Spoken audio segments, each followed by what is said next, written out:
Jesus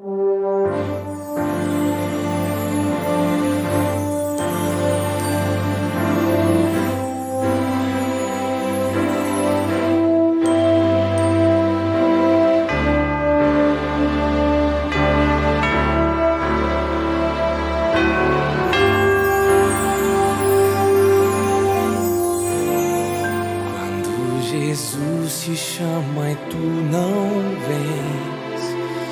Pra onde vais então? Voltas pro mundo e tudo que contém, mas voltas triste como ninguém. Porque voltar pro frio gelado que destrói e abandonar os braços de amor do Pai. Por que insistir no que te faz tão mal, no que te rouba a paz?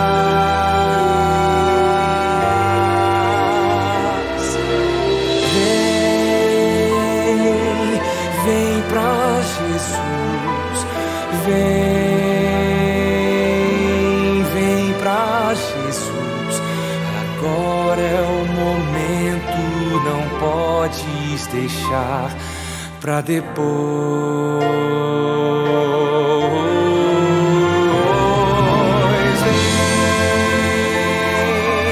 Vem pra Jesus, vem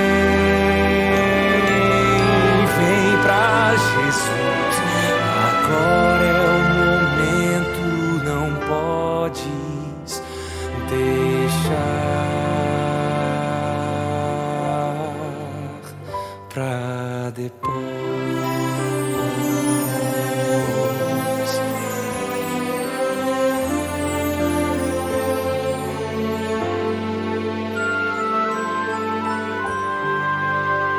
Quando Jesus te chama e tu não vens, pra onde vais então?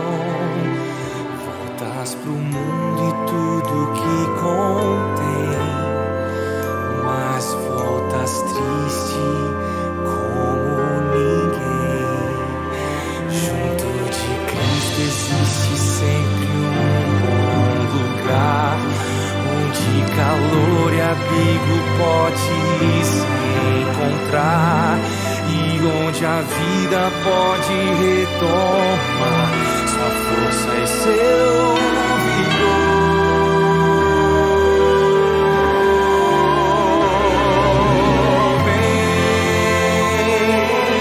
Vem pra Jesus, vem pra Jesus. Agora é o momento, não podes deixar pra depois.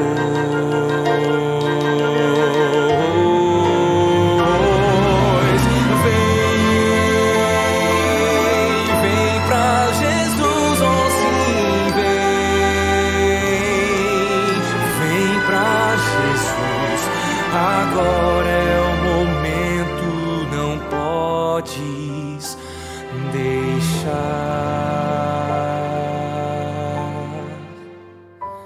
pra depois.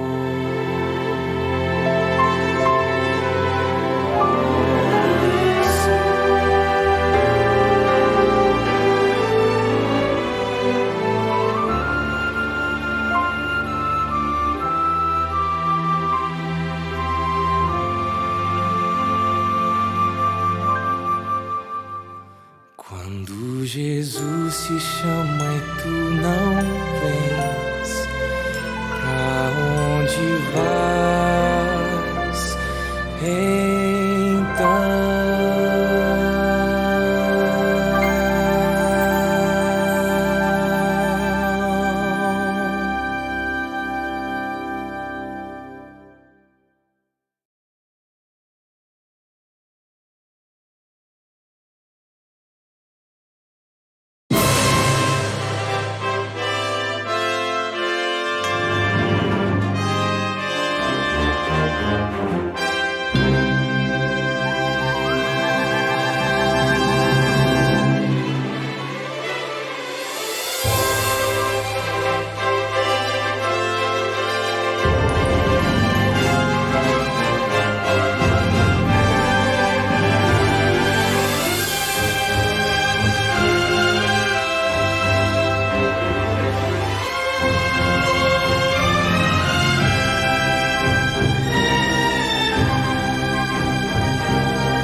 tudo bem? Aqui estamos de volta. Tá percebendo algo diferente hoje, né? Infelizmente hoje não vamos ter a historinha das crianças. A minha esposa não está muito bem, a Surley não está muito bem, mas há apenas um pouco de indisposição. Mas acho que vai dar tudo certo, ok? Mas nós vamos ter, nosso tema hoje é a menina missionária. Sabe qual é a menina mais missionária que a Bíblia fala? Você sabe? Lembra? A gente vai falar daqui a pouquinho sobre ela. Antes, porém, quero cantar com você. Sou feliz com Jesus. Você é feliz com Jesus? Então cante. Cante com alegria. Cante conosco.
Vamos orar? Pai querido, ao transmitirmos agora essa mensagem, que Teu Espírito Santo esteja conosco. Que o Deus Espírito Santo fale ao nosso coração e que fale através dos meus lábios, para que essa igreja possa ser alimentada pela Tua graça e pelo Teu amor. Participa conosco deste culto, abre o nosso coração para entender e aprender dessa mensagem.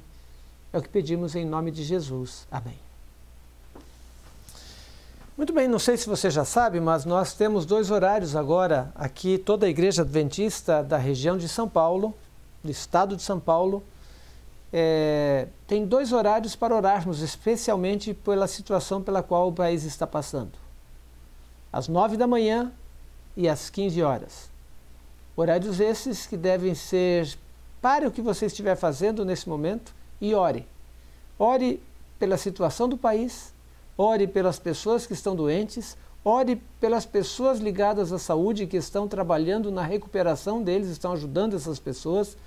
Ore pelos que perderam um ente querido, que estão enlutados, e ore também pela liderança do nosso país, pelos líderes do nosso país, para que Deus possa ser honrado e que Ele possa interceder pelo povo, pela igreja, pelo povo do nosso país. Ore nesse sentido.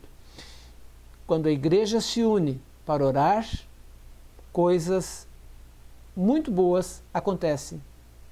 Porque se a igreja se une orando com esse objetivo, vai fazer uma diferença muito grande na vida de milhares de pessoas e vai fazer com que o mundo veja que Deus ainda está controlando a situação na qual vivemos. O texto de hoje encontra-se em 2 Reis, no capítulo 5. Falei numa menina missionária. É interessante quando eu leio essa história, eu gosto muito dessa história. Ela me traz diversas lições e me traz uma vontade muito grande de fazer alguma coisa a mais. 2 Reis, capítulo 5, verso 1 começa ali. Naamã, comandante do exército do rei da Síria, era grande homem diante do seu senhor e de muito conceito, porque por ele o Senhor dera vitória à Síria. Era ele herói de guerra, porém leproso. Aqui começa a nossa história. Um grande capitão, comandante do exército sírio, líder, um grande homem, mas ele era leproso. Para você entender, naquela época, leproso era uma doença que era como se fosse uma maldição. A pessoa era banida de onde ela morava e tinha que ficar sozinha num local com outros leprosos, e ali ela convivia e até que ela acabasse morrendo. Essa era a vida de um leproso. Provavelmente a situação de Naamã ainda não era muito clara, muito exposta. Talvez ainda fosse um pouco velada, dava para esconder um pouquinho. Mas vamos seguir em frente em nossa história. Versos 2 e 3. Saíram as tropas da Síria e da terra de Israel, levaram cativo uma menina que ficou a serviço da mulher de Naamã. Disse ela à sua senhora: tomara meu senhor estivesse diante do profeta que está em Samaria, ele o restauraria da sua lepra. Aqui entra uma coisa interessante. Naamã fazia parte de um grupo de guerrilha, provavelmente. Era uma espécie de guerrilha. Eles faziam incursões de vez em quando para dentro do povo de Israel, saqueavam cidades, vilarejos, lugares, matavam pessoas e roubavam o que tinha lá. E numa dessas incursões eles foram ao local onde estava essa garota. Uma menina, aqui só fala que levaram cativo uma menina. Não tem nome, não sabemos a idade, não sabemos quem eram seus pais, que provavelmente foram mortos quando foi feita essa incursão. Apenas uma menina, sem identidade. Mas uma coisa importante ela tinha. Ela era fiel a Deus. E ela fez a diferença na casa de um oficial que provavelmente foi o líder que havia talvez matado seus pais naquela incursão, e ela havia sido levada como escrava para o lar desse oficial, desse grande homem chamado Naamã. Agora, há uma coisa interessante. Notem qual era o caráter dessa garota. No verso 13, ela disse: ah, se o meu Senhor estivesse diante do profeta da minha terra, ele seria curado. Apesar dela ter sido levada como escrava, ter provavelmente perdido seus pais, estar ali numa terra pagã, ela manteve-se firme no Deus de Israel. E ela se preocupou com o seu algoz. Isso eu chamo de cristianismo. Isso é um exemplo de uma criança que foi criada e educada num lar cristão, onde os pais adoravam o Deus verdadeiro. Provavelmente, sob essas orientações, é que ela fez o que fez. Há um detalhe importante que às vezes passa por alto nessa história.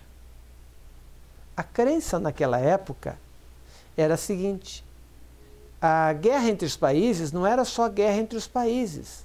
Quem guerreava também eram os deuses. E o Deus que vencesse seria o mais forte. Nessa circunstância, quem era o Deus mais forte? Eram os deuses da Síria. Não era o Deus de Israel. Então, agora, essa menina, ela tinha que convencer o comandante de que o Deus de Israel era mais poderoso que os deuses da Síria. Não foi uma tarefa fácil, eu tenho certeza disso. Você já deve ter tentado falar para alguém que virou para você: não, depois eu escuto isso, não, e desfez o que você estava falando. Já deve ter acontecido com você. Pois é. Eu imagino que foi assim. Mas ela conseguiu convencer Naamã de ir até o profeta. E ele então foi falar com o seu rei, e o rei o enviou para Israel para ser curado. E aí entra uma outra coisa interessante. Quando você lê a história, eu não vou ler a história toda dos capítulos, vou tirando só alguns versos específicos para falarmos um pouco. Mas quando Naamã chegou com a carta do rei para o rei de Israel, o rei ficou desesperado. Agora ele está querendo motivo para brigar comigo? Onde já se viu? Que responsabilidade! Na realidade, aqui há um grande contraste entre a fé de uma garotinha, de uma adolescente, e a fé do rei. Você percebe o contraste que há entre essas duas pessoas, em termos de fé? A pessoa que deveria demonstrar uma fé maior, uma confiança maior em Deus, era exatamente quem estava mais fraco na fé. Contraste interessante. Como está a sua fé? Como está a sua confiança em Deus? Para o rei, faltou fé. Mas para a garotinha, não. Felizmente, o verso 8, capítulo 5, verso 8, diz o seguinte: ouvindo, porém, Eliseu, homem de Deus, que o rei de Israel rasgara as suas vestes, mandou dizer ao rei: por que rasgaste as suas vestes? Deixa ouvir a mim e saberá que existe profeta em Israel. Ô rei, você não toma jeito, não?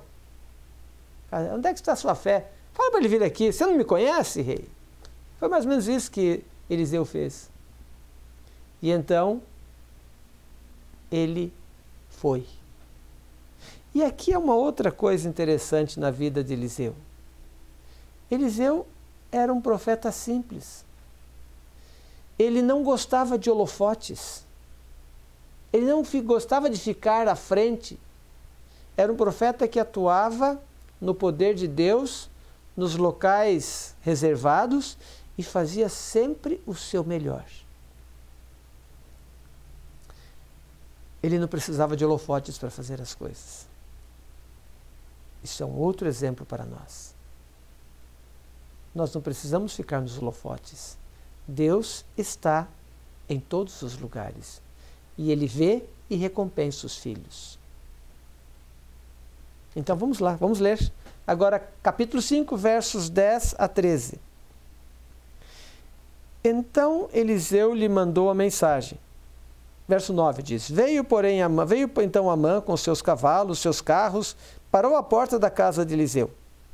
Então Eliseu lhe mandou um mensageiro dizendo: Vai, lava-te 7 vezes no Jordão, e a tua carne será restaurada e ficarás limpo.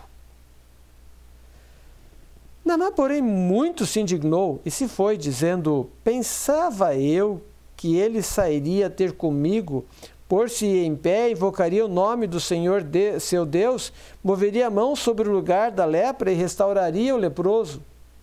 Não são, porventura, os Abana, Farfar, rios de Damasco melhores do que todas as cidades de Israel? Não poderia lavar-me num deles e ficaria limpo?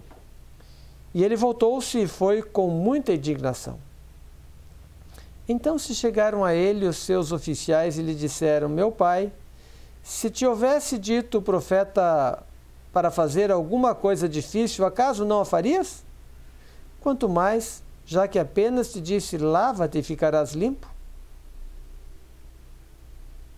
Aqui tem algumas lições importantes também. O rei começa, o comandante Naamã, ele esperava que o profeta fosse recebê-lo, pelo menos cumprimentá-lo, fosse fazer alguma cerimônia grandiosa, como ele estava acostumado a ver com os deuses da terra de onde ele vinha. Mas não. O profeta mandou apenas um recado para ele: vá se banhar no Rio Jordão. O Rio Jordão é um rio barrento. Não é um rio de água limpa, cristalina. É um rio que tem bastante barro. Já os rios que ele se refere, Abana e Farfar, rios de Damasco, são de água limpa, bonita. Você se lava e fica limpo. No Jordão, não. Ele ficou irado por isso também. Além de não receber, mandou tomar banho no rio sujo. E ele estava pronto para ir embora. Entretanto, os seus amigos de viagem, os seus subalternos, soldados que o acompanharam nesta viagem, conseguiram persuadi-lo a fazer o que o profeta havia mandado. E ele então resolveu atender a ordem do profeta. Mergulhou as 7 vezes que havia sido recomendado, e quando saiu, sua pele estava como de uma criança. 2 Reis, capítulo 5, versos 14 e 15. Agora aqui nos diz o seguinte: Então desceu e mergulhou no Jordão 7 vezes, consoante a palavra do homem de Deus, e a sua carne se tornou como carne de uma criança e ficou limpo. Voltou ao homem de Deus, ele e toda a sua comitiva. Veio, pôs-se diante dele e disse: Eis que agora reconheço que em toda a terra não há Deus, senão em Israel. Agora, pois, peço, aceites presente do teu servo. Naamã seguiu a ordem do profeta e o resultado nós sabemos, foi curado. Ele voltou para o profeta para agradecer, mas não apenas para isso. Ele voltou também para dar presentes. Na realidade, esse dar presentes era uma espécie de pagamento pelo milagre que havia sido feito. No paganismo, os deuses não dão uma bênção de graça. Tudo que os deuses fazem precisa ser pago. E ele estava habituado a esse tipo de Deus. Um Deus que exige alguma coisa, um Deus que pede algo em troca. um Deus que quer receber alguma coisa. E o profeta, como representante de Deus, deveria receber aquilo. Mas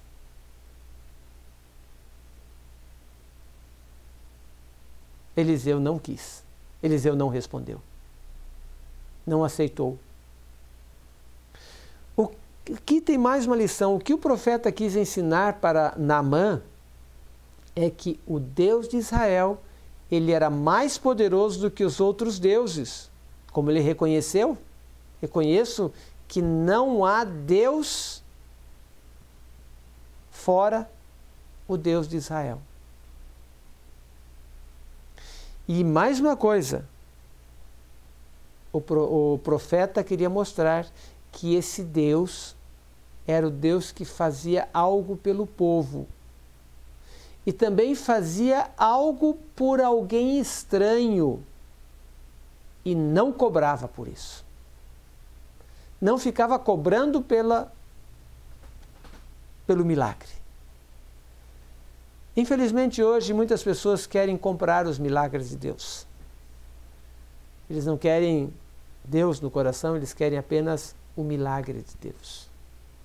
Eu brinco às vezes as pessoas, pastor, ore para que eu seja abençoado, estou precisando de uma bênção de Deus. E muitas vezes eu pergunto, você está em busca da bênção de Deus ou você quer o Deus da bênção? As pessoas às vezes até olham assustadas, mas como assim, pastor? Tem muitas pessoas que só querem uma bênção e não querem o Deus que dá a bênção. E você? Você gosta só das bênçãos de Deus? Ou você procura ter também comunhão com o Deus que dá essa bênção para você? Finalmente aconteceu o inesperado. Versos 17 e 18. Como o profeta não quis receber, Naamã fez um pedido para ele, verso 17. E disse Naamã, se não queres receber alguma coisa, peço-te que ao teu servo seja dado levar uma carga de terra de 2 mulos, porque nunca mais oferecerá este teu servo holocausto, nem sacrifício a outros deuses, senão ao Deus de Israel, o Senhor. Nisso me perdoe o teu servo, quando o meu senhor entrar na casa de Rimom para ali adorar, e se encostar na minha mão, e eu também me tenha de curvar na casa de Rimom, quando assim me prostrar na casa de Rimom, nisso perdoe o Senhor a teu servo. Aqui é interessante. O Deus da terra de Israel, na concepção dos pagãos, só poderia ser adorado na terra de Israel. E como ele não estava em Israel, ele estava lá em Samaria, então ele queria levar um pouco da terra de Israel para colocar junto ao altar onde ele adoraria o Deus de Israel, para adorá-lo na terra de Israel. Era a cultura deles. E é interessante também o seguinte, por sua posição como comandante, líder do exército do rei da Síria, muitas vezes ele tinha que estar ao lado do rei, inclusive quando ele fosse na casa do Deus dele para adorar o Deus Rimom, que era o Deus dele. E nessas circunstâncias, ele muitas vezes tinha que se curvar junto com o rei diante do Deus Rimom. Então ele já antevendo que isso iria acontecer, ele já fala para o profeta, olha, eu peço que me perdoe, porque muitas vezes vou ter que fazer isso por uma questão de trabalho, por uma questão de posição que eu tenho no reino. Mas eu quero que Deus me perdoe, mas eu só quero adorar ao Deus verdadeiro. Por isso estou levando terra daqui, vou fazer um altar próprio para essa adoração, para adorar só ao Deus de Israel. Qual foi a resposta do profeta? No verso 19, vai em paz. E ele foi. Vai em paz. Queridos, eu selecionei algumas lições para a nossa vida de uma história simples, mas de um efeito profundo na vida de uma pessoa. Você já pensou em encontrar Naamã e essa menina no céu? Já pensou nessa hipótese alguma vez? Você já parou para pensar que você poderia fazer isso com alguém também? Primeira lição. Nunca perca de vista o seu Deus. Nunca perca a fé no seu Deus. Não importa o que aconteça, lembre-se sempre que Deus está no controle. Deus está guiando a sua vida e Ele fará o que precisa ser feito. Segunda lição. Como essa menina conseguiu cativar o seu senhor, o seu dono, para que ele fosse adorar o Deus de Israel? Uma vida exemplar, uma vida de testemunho. Não importa onde você esteja, não importa com quem você está falando, não importa o que você está fazendo. Testemunhar é a nossa missão. Portanto, testemunhe para todos aqueles que estão próximos a você. Terceira lição. Não se preocupe com os holofotes.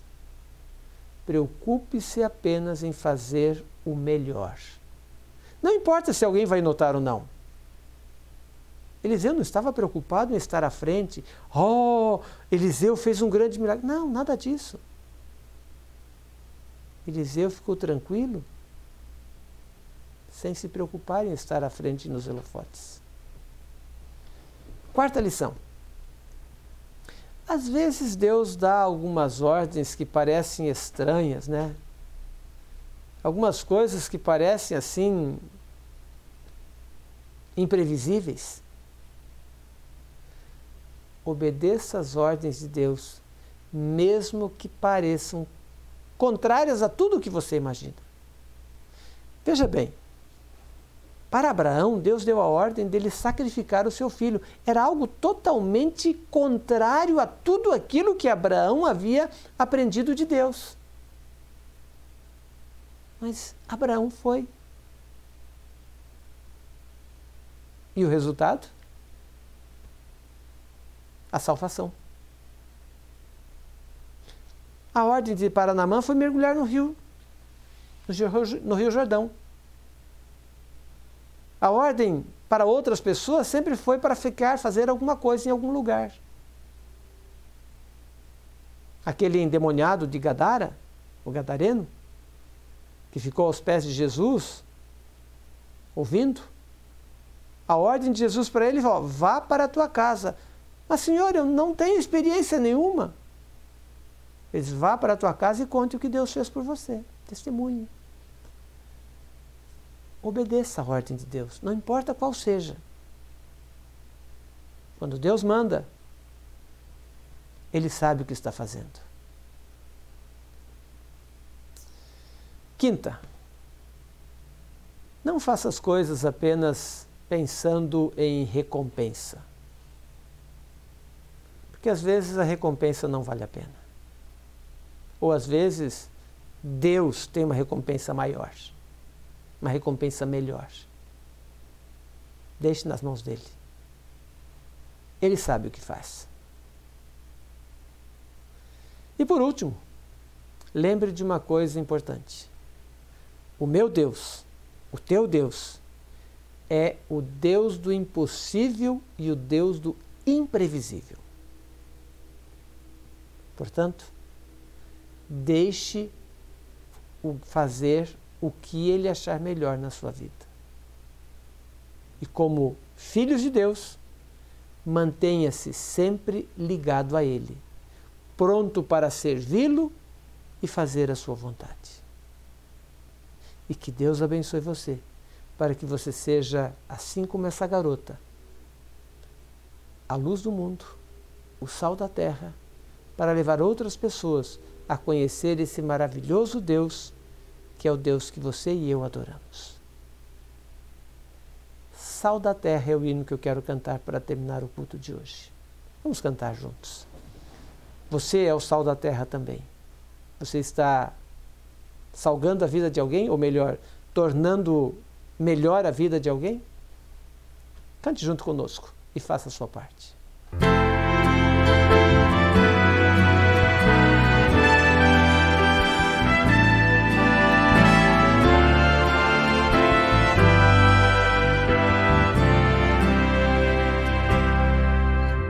Jesus nos deu esta missão, o seu amor compartilhar. Somente entraremos em ação se o amor de Deus nos motivar. Seu poder nos moverá e assim iremos repartir. O amor de Deus é a verdadeira paz e a doce esperança no Vós sois o sal da terra. Vós sois o sal da terra, restaurando o sabor e a alegria de viver. Vós sois o sal da terra. A vida que Jesus viveu, o exemplo que Ele nos deixou, demonstram o real sentido da missão que o Senhor nos confiou. Saber a todos perdoar, querer a todos aceitar, revela a grandeza do serviço e aponta para o Salvador. Vós sois o sal da terra. Vós sois o sal da terra, restaurando o sabor e a alegria de viver. Vós sois o sal da terra.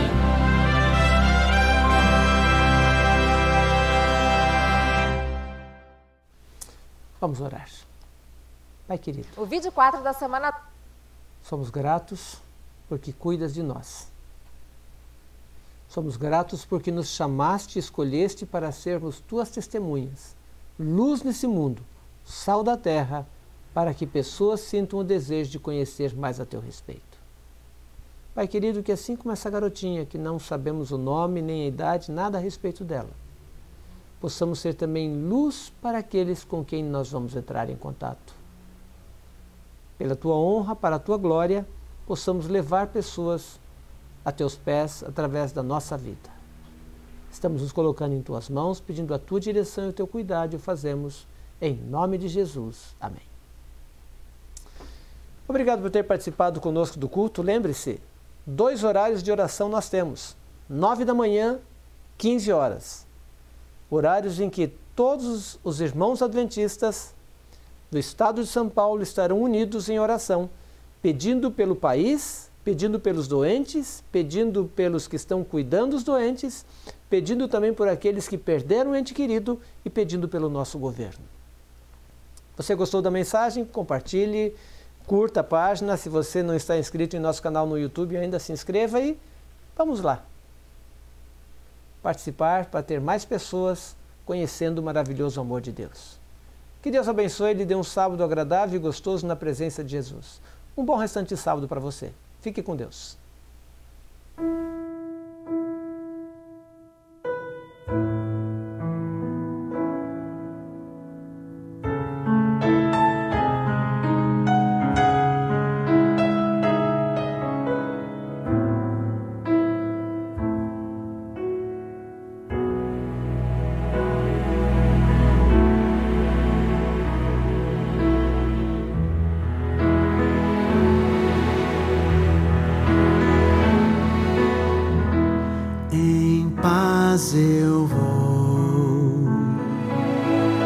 ouvi a voz de Deus, em paz eu vou. Estou feliz, achei abrigo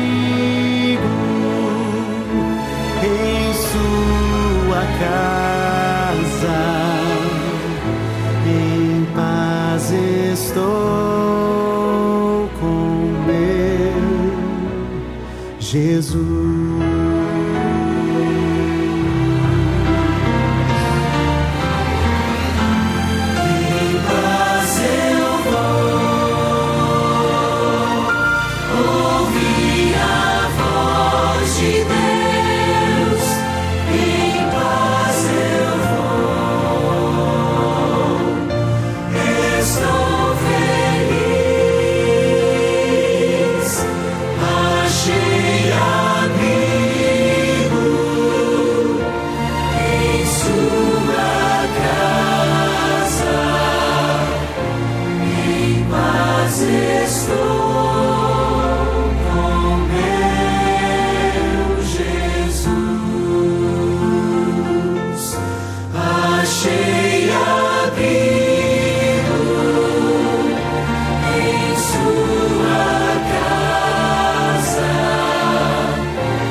Jesus.